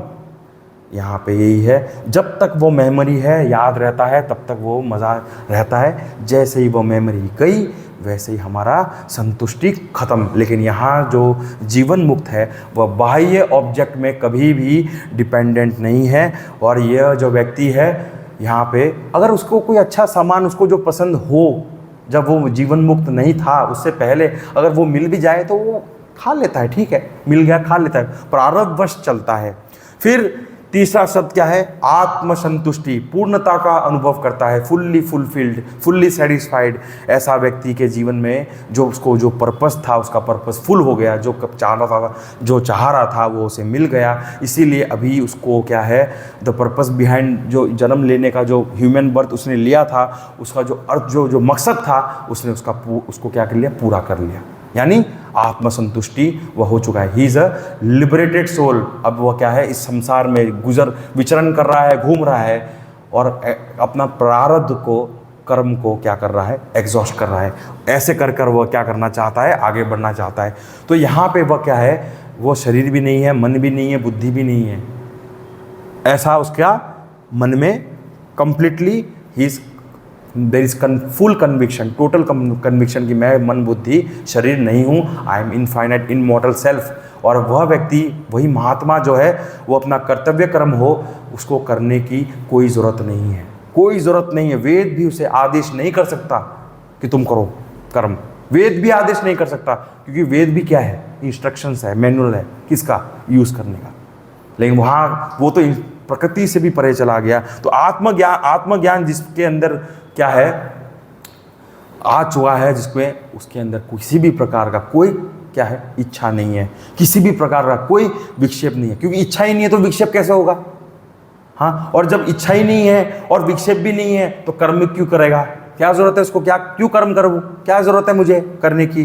तो वह आत्मज्ञानी क्या है? इसलिए कहते हैं कि जहाँ तृप्ति और संतोष हो वहाँ पे सुख की इच्छा नहीं होती। उसको सुख नहीं चाहिए, वो आनंद को प्राप्त कर चुका है, वो भी परमानंद को प्राप्त कर चुका है। इसीलिए कहते हैं जहाँ इच्छा नहीं है वहाँ कर्म का क्या अस्तित्व? जहाँ इच्छा ही नहीं है, मुझे कुछ इच्छा ही नहीं है तो क्या होगा? अस्तित्व क्या होगा? उसका जो कर्म का जो अस्तित्व है वो क्या होगा? होगा ही नहीं। तो यहाँ पे ये कह रहे हैं कि आत्मज्ञानी को इसीलिए अनिवार्य रूप से जो कर्तव्य कर्म करना होता है उसको करने की कोई ज़रूरत नहीं है, उसको कोई ज़रूरत ही नहीं है। वो चाहे तो कर सकता है, हमारे गुरुदेव करते थे, लेकिन कोई चाहे नहीं करना, नहीं करना मेरे को। बहुत से ऐसे लोग हैं जो हिमालय में है, जो इस प्रकार से ही है, जी रहे हैं। तो सभी कर्म का जो प्रयोजन है वह सिद्ध हो गया है, और जो सामान्य जो रूल्स है जो हम वेदों के द्वारा हम सीखते हैं वह सभी को क्या है? उन सभी में वह क्या है? उसके लिए कोई उस पर लागू नहीं होता। तो यहाँ तक हमने देखा। अब इसका जो आज हम यहीं तक रखते हैं। तो भगवान की कृपा से गुरु परंपरा जो हमें जो गुरु परंपरा जो प्राप्त ज्ञान हमें सभी को प्राप्त हुआ है शास्त्र के द्वारा, गीता के द्वारा, हम सभी भगवान को प्रार्थना करते हैं कि ये जो सत्र है, ये श्रवण साधना जो है, हमने इसका भरपूर लाभ प्राप्त किया। सभी को विचार करने का, मनन करने का मौका मिला। तो इतना कहते हुए मैं ये जो श्रवण साधना है, और जैसे कि हमारी प्रथा रही है कि हम सभी अपने ओर से भगवान के प्रति, इस परंपरा के प्रति कृतज्ञता व्यक्त करने के लिए अपनी ओर से एक जो है दक्षिणा के रूप में जो देना चाहे वो दे सकते हैं। तो इतना कह के हम और अगला जो है इसकी कड़ी जो है, आज हमने इसकी कड़ी यहाँ आज समाप्त हुआ है, लेकिन ये कड़ी इसकी समाप्त नहीं हुई है। हम इसको आगे अगली श्रवण साधना में और लेंगे। तो इतना कहते हुए अपने वाणी को विराम देता हूँ, और हम सभी शांति मंत्र बोलेंगे। ओम स्वस्ति प्रजाभ्यः परिपालयन्तां न्यायेन मार्गेण महीं महिषाः गोब्राह्मणेभ्यः शुभमस्तु नित्यं लोकाः समस्ताः सुखिनो भवन्तु काले वर्षतु पर्जन्यः पृथिवी सस्यशालिनी देशोऽयं शोभरहितः ब्राह्मणाः सन्तु निर्भयाः। ओम सर्वेषां स्वस्तिर्भवतु सर्वेषां शान्तिर्भवतु सर्वेषां पूर्णं भवतु सर्वेषां मङ्गलं भवतु सर्वे भवन्तु सुखिनः सर्वे सन्तु निरामयाः सर्वे भद्राणि पश्यन्तु मा कश्चित् दुःखभाग् भवेत्। असतो मा सद्गमय तमसो मा ज्योतिर्गमय मृत्योर्मा अमृतं गमय। ओम पूर्णमदः पूर्णमिदं पूर्णात् पूर्णमुदच्यते पूर्णस्य पूर्णमादाय पूर्णमेवावशिष्यते। मेवावशिष्यते। ओम शांति शांति शांति। हरि ओम। श्री गुरुभ्यो नमः। हरि ओम।